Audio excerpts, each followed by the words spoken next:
Баарыңыздарды Орозо айы менен куттуктайбыз. Ошонун катары бүгүн Руслан досубуздун баласы Хамза деген инибиз ооруп жатат экен.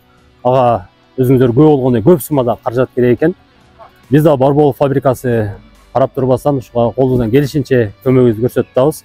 Буга акчалай жана өзүнүн таттууларыбыз менен жардам берүүгө келдик. Кудайым буйруса, Хамза инибиздин ден соолугу чын болуп жашап кетсин деген тилектебиз. Барбол жамааты geldi maşallah. Ya Allah razı olsun.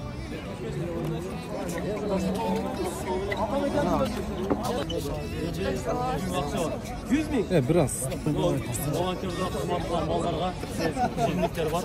100 bin adam volontörlerge şirinlikler geldi maşallah.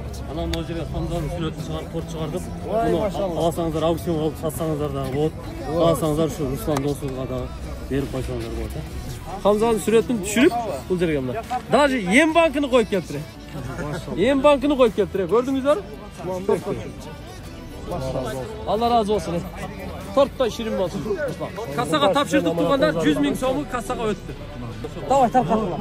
Ya Allah razı olsun.